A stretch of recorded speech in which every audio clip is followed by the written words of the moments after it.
live. Live on Facebook. Yes. Hey, Joshua, how was it? Jens, we're back in front of a camera yet again this week. How are you doing? Yeah, good. I mean, we have flat cap Friday again. Yeah, one day we'll get in sync. We've got the black shirts in sync today, but again, true. I'm missing the provocateur flat cap, but I'll have to get my hands on one of those fairly soon.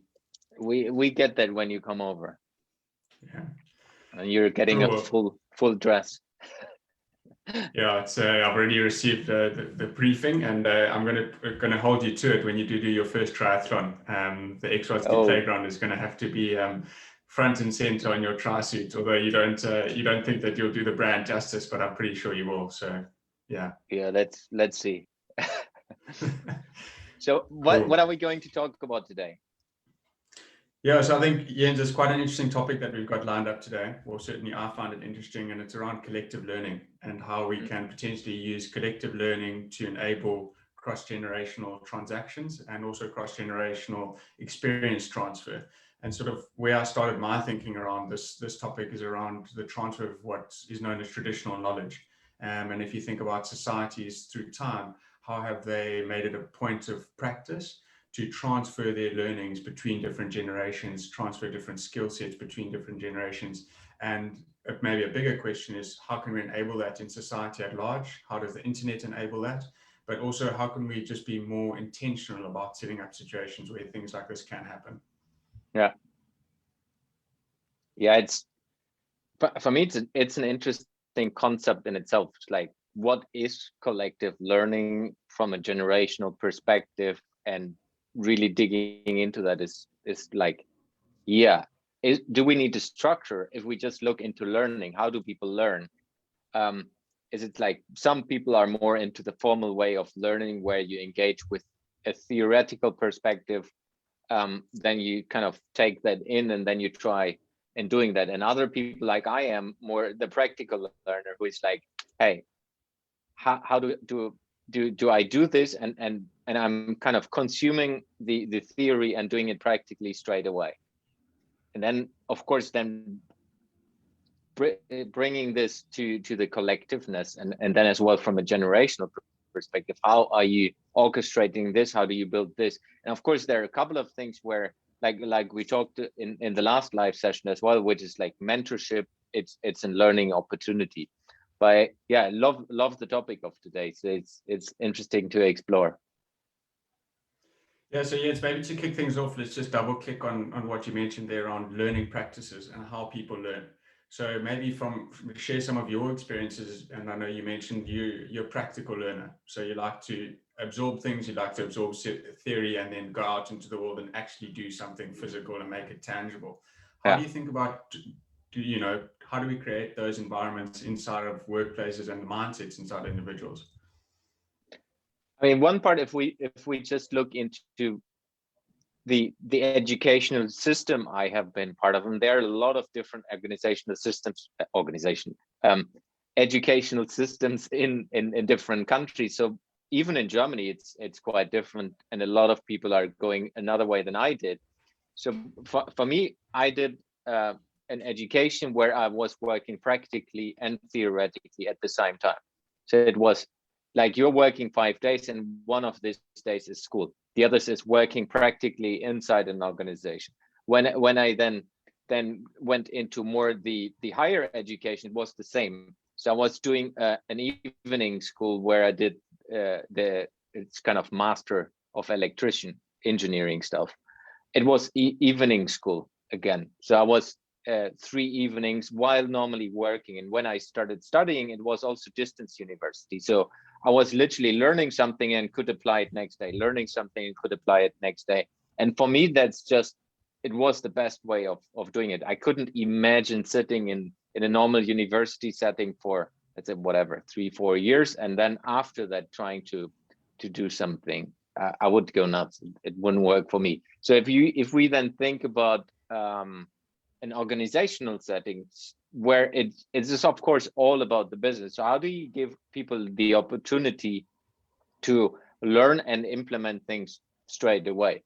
I think that's the interesting point where organizations can get better into, because there's often, I mean, even in an organization setting, you have like trainings where you have different courses. Let's say if we take leadership as an example, I've had the possibility doing, I don't know how many, like a lot of leadership seminars, and there have been, some of them have been very theoretical, like you're going into kind of classroom setting, you learn how to do leadership. And then another one which I liked the most, of course, was one where it was about international coaching leadership.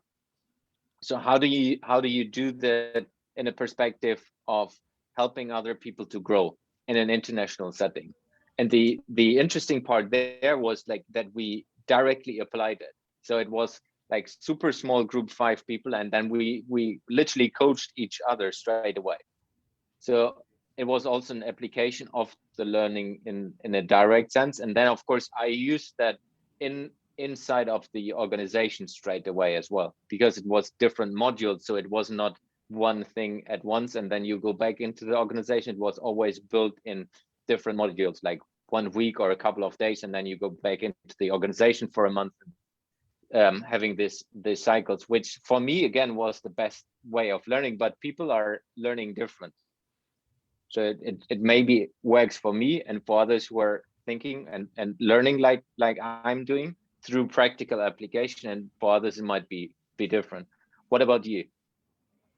Yeah, so I think maybe before answering it from my perspective, Jens, I just want to maybe explore 2 things that you mentioned. So the first was around putting it into practice, and the other was just around actually having the space to engaging in a learning environment. And I think, you know, in this information age that we live in, you know, with access to the internet, and I think something that we'll double click on a bit later, there's a difference between access and availability inside of the learning environment. So it's one thing to necessarily have the learning material available. So if you use this example of theory, you know, you had the theory available, but then you also were able to put it into practice. So therefore it was accessible to you to actually implement it. And I think that's something from a learning, and especially a collective learning environment, when we talk about the transfer of knowledge between different generations, how do we go about creating those spaces? And I think that's something that's really exciting to explore inside of this digital age, and also inside of this virtual world that we're connecting on today. And then the other is just around what you mentioned around the type of person. And I think that that's something that maybe we need to think about more when you think about learning. Is so often, you know, we get given, if we take a schooling system, for example, we get given all of these things that we have to go and learn inside of a formal education structure. But that doesn't necessarily identify with each and every individual inside of that space. And if you think about some people at school, they excel at school, you know, others don't. And 10 years later, the person who wasn't excelling inside a formal education system is the CEO of $1 billion company. And I think that's something that, you know, we need to think about at a far deeper level in terms of how we are transferring knowledge and how we're also enabling and giving space to the people who want to learn in their own unique ways. From my perspective, I'll sort of answer it in a short and sweet, or I'll try and answer it rather in a short and sweet way. So from a young age, I like to learn by doing. And what I mean by that is I've got quite an attention to detail. So I can go, and if I think about my sporting background, is I'll go and spend hours trying to perfect something. But that's got a positive and a negative to it.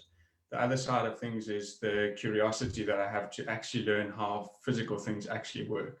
So by dissecting or thinking about things slightly differently, you can often unlearn or unpack them in a different way, which then gives you a different way of learning things and a different access to a knowledge point inside of that. And then the other thing is I would also talk about is, you know, from a learning standpoint, is I think that when I was younger, I didn't gravitate towards books. So I used to memorize a lot of books when I had to do prepared reading in classes, for example. And that spoke to the way that I was trying to learn, or the box that I was being put in, because I was engaging in a formal education in that specific way. Fast forward 10 years, and that's, you know, the coin is completely flipped on its head. And now there's almost a gravitation towards more literature, towards more different ways of thinking. And I think that that's also quite something to think about when you think about the space that we create for learning environments. So just like we need to acknowledge that people learn differently inside these environments, we also need to create different cohorts and avenues that people can learn from. And then the magic that I think in is how do you all bring that together?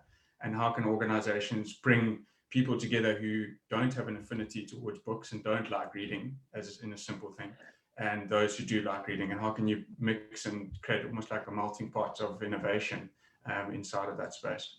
Yeah, super important. I was literally talking to a client this week, which is a plus 1,000 employees company, where it was about how do you engage with other people who should be part of the strategy they're implementing, and what we explored a little bit is, one thing is a mindset where these people need to be in and need to be willing to step in if they want to be successful engaging the other people inside the organization. And then it's to your point, it's the space and the opportunity of the different resources they can tap in. Because like you say, everyone is learning different, everyone is applying their knowledge in a different way. So how do you curate that from an organization? So if we start with mindset, for me, it's about, one thing is you need to be willing to learn and put yourself out there, which is like this experimentation mindset where you say, hey, I might not be perfect in this, I might not be theoretically completely safe on everything, but I just do it. And that is, of course, going into my world, which is more innovation culture and innovation thinking. But it's really about having that mindset to say, hey, I do something, I create action, I step into something I don't know. And that can be as easy. It's, hey, I want to learn how we can apply video in our business in a different way from an engagement perspective. And then it's literally, if you have that mindset, you can find all the wealth of knowledge on your fingertips, on your phone, and just Google, hey, how to use videos in a corporate setting. As easy as that. So if you have the right mindset, you will find the right resources that give you the input. That also means, from an organization perspective, how do you curate the different opportunities for people, because people are different. Maybe one person is more into reading, so how do you feed them with all the documents helping you to be successful in what you're doing? Maybe another person is more into audio. How can you create audio out of the documents you're doing? And this kind of things I've never seen in organizations, that they give this in different formats for the people to consume, for the people to interact with. There's often just, hey, this is a document that's the whatever strategy, and it's just a written format. There's no video content, there's no audio content. If you just look how people consume information personally, there's an app, there's a video, there's audio, whatever you are into, a blog, a newsletter, news to read, newspapers, digital. There's so many different versions where people tap into. And I think from an organization perspective, you need to understand what your people would like to get and how they use that from a personal perspective, because you will get your messages way faster across if you enable them to tap into that. But for me, again, it starts with the mindset and creating that space, like you said. Yeah, and that's sort of a great segue, Jens, to talk about, and bring it back to the people side of things, but also to create this cross-generational learning environment inside of this space, because I think that's a big unlock from a collective learning standpoint. And, maybe just one example before we dive into that is to talk about a concept of what Shane Parrish calls blank mind mapping. So he asks you to, when you arrive at a topic or when you want to engage with a specific topic, take a blank piece of paper or blank iPad and literally write down all of the things that you think you know about the topic. And then as you go through the conversation, you can fill in things that you maybe learn, or maybe that you want to validate from your assumptions that you bring inside of that discussion, and things like that. And that's, I think, something to consider, especially for organizations, but also for individuals, when you actually start learning about things. And another thing is also just to think about relearning and unlearning. So as one example, I'll use the example between listening to audiobooks and reading a physical book. How do you and what do you take away when you listen to an audiobook, and how and what do you take away when you read a physical book? And can you use both of those mediums to actually learn different things from the exact same material? And I think 9 times out of 10, the answer would be yes. And I think that's quite fascinating when you think about the way people learn and how, and the space they need to do just that. So Jens, we've obviously on the call today, we've got, an experienced thinker and a young thinker, like we like to call them in our world. So if we think about this collective learning environment to enable cross-generational learning, maybe let's share some practical tips and some thinking from our sides in terms of how individuals can go about that, but also how organizations could go about creating that space to enable this learning. Yeah, I was just checking my phone, not to check WhatsApp. I was just checking how the app is called. So I have an app that's called Speechify, which is literally turning paper and words on a paper into audio. And that's just, for me, just a simple way. So you have a PDF file, whatever it is inside your corporation, you have, if you get that, if you copy that into the app, you have the audio version of it automatically. So what I love about that is that that's so simple, and all of the solutions are out there for an organization. It's more about doing it.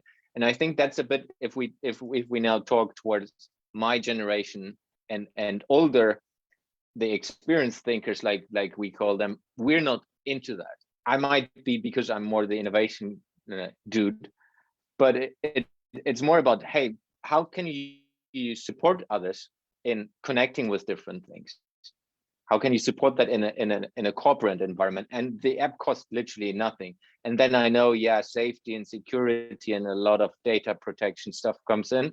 But even if you say, hey, there's a document, and we want to do this professional, we don't want to do this with a simple app. You can even have services that help you to do that, because the return on investment is quite huge. So from an experienced thinker is really engaging with the young thinkers, because it's often that, at least in today's time, it's often that the experienced thinkers are in management positions in the organization. So how do you engage with a young thinker and understand how they communicate on a private level? Because often if we go into a corporate setting, then you just get the tools that the organization is using. You can't use what you would love to use, and that's from a computer, from a phone, from an app, from software you're using. It's all in all that details. You can't really choose that, and I get it, because you kind of need to build the frame as an organization. But then if you engage with the young thinkers, you will understand that, hey, this guy is completely zoomed into, let's say, YouTube. Like, he's the wealth of knowledge on his topics, but he's consuming all of it in YouTube. Maybe another person is into all books. So you have two completely different people inside your organization. You cater only for one, mate. So how do you then build diversity of thoughts and diversity of learning opportunities in an organization if you don't know this? And a lot of organizations just say, hey, okay, let's do all of it. Let's do audio, video, and writing. And I think that's you try to serve everyone. And again, it's more understanding what are the individual needs and cater to that, and bringing that into different formats. And that's just one simple overview of how you could do things differently. Yes. Yeah. And it's just fascinating what you're saying there, Jens. And I love sort of the way that you framed it in the YouTube example. And I think inside of organizations, sometimes when we think about access to information and access to learning materials, it's available. And what I mean by that is it's on some shared drive or some shared internet inside these big organizations. But have you actually, as an individual inside of those organizations, whether young or old, gone in and accessed that information and actually tried to consume it? 9 times out of 10, I think that sometimes, big organizations go through these and spend a lot of money doing it. They go through these stages of making things available. Hey, this strategy is available. It's transparent. We're doing all of these things, but it's not necessarily accessible. And I think understanding is a key difference in terms of how people actually want to identify with that learning material, but also how they're actually using it inside of this space. And I think, maybe it's something to explore a bit deeper, and is this concept of knowledge transfer. And what you said around the way in terms of people consuming things is, I think, extremely important. I think from a young thinker's perspective, I think inside of this information age and access to the internet that a lot of young thinkers have grown up with, what the term is digital natives, is that we've got a lot of information at our fingertips, but it's actually, we need to turn to the experienced thinkers to sometimes look and think through how to distill that information that we've got. And we were having a conversation before we started recording. funnily enough, just about this very topic in terms of how people can make decisions and what are some of the experiences that they bring in to guide those decisions that are being made. And I think that that's something inside of a cross-generational learning environment where young thinkers can potentially open up to the information that they have available to themselves, that they've got, stored in their heads or stored on their phones and things like that, and actually go and converse about it. Go and ask the questions of the experienced thinkers. Hey, Jens, what do you think of this? Or how could I look at this slightly differently? And I think that those are sort of the time and, again, the space that needs to be created in organizations to think about the future, but also to think about how they're enabling people inside of them, their businesses, to do their best work. Yeah, love that. Specifically, the knowledge transfer from a perspective of, if we just take an example again. So you have a company strategy, and it has been written and signed off by a rather small group of your organization. Imagine you're plus 1,000 employees, like maybe 20 or even 50, if it's a lot, have been working on that strategy and they know what it is. But every employee in the organization might understand it slightly different. So if you create space where an experienced thinker is engaging with a young thinker, the unexpected conversational part, that's the interesting, the things between the line where they exchange knowledge, where it's not about, hey, this is written in that words. It's more about, what do you understand behind that? How do you use that? How do you apply that? How do you think about that? And that from two different parts and two different experience levels will give both, I think, aha moments of, okay, we have written these words, but you have understood something completely different. You have said this word, I understand that word in a completely different way. And then you start talking and engaging with each other on different meta levels, where it's as one thing, it's built a relationship, which is super tremendously for an organization, but it helps people to understand each other. And that's the first step for me to look into, how do you build the culture in an organization that enables that going forward. Yeah, and that's sort of, for those of you who maybe haven't found it, because it's just our close friends and our parents actually that are following us on this daily blog experiment that we're doing. But yesterday, Jens wrote about ecosystems. And I think from an overall perspective, some of the points that you just raised there, Jens, around creating this environment where there's feedback inside of it, but there's also exposure to different ways of thinking. And I think if you think about how inside organizations and also inside of our own mindsets, we've potentially operated in sort of a production system environment where it's very methodical. We know we need to do this to achieve that. And then once we've achieved this, we can then go into the next stage of things. And I think something that Jens and I are both passionate about is sustainability. And a question maybe for everyone that's watching this, or whether you're seeing it live or recording, is to think about how we could potentially shift our mindsets from production to creation. And what I mean by that is then longer term, what is the creation? Creation, once it's been created, it can evolve. So then you can have younger generations who can come and use the learnings that they've gained from experienced thinkers in 5 to 10 to 15 years time inside of that organism or inside of that ecosystem, and actually then take it to the next level going forward. Yeah, it's super important that specifically organizations tap into that, because every one of us, I mean, humans in general are curious, at least in my perspective. So you want to learn, you want to grow, you want to do things differently, you want to kind of develop yourself to the next level. That's kind of a part of who we are as humans. And it's like you said, it's the space which we need to create in enabling that for people inside of organization. And I think everyone can do that on a personal level. You can educate yourself whatever you want. If you want to learn Chinese, you can start today. If you want to learn dancing or playing football, you can start today. Even just using the internet. But I think as an organization, how do you do that in people understanding what it is, understanding the magic of your organization, understanding the purpose of your organization, and really going into all of that. But we are already a little over time today. So how do we sum that up today, Joshua? Sorry for kicking the ball over. Jens tried to put me on the spot here, so I'll do my best at a quick summary. So from an overall perspective, what I think some of the key points that we've spoken about today is around enabling collective learning. And you can do that by, one, creating the space and also being open to collaboration.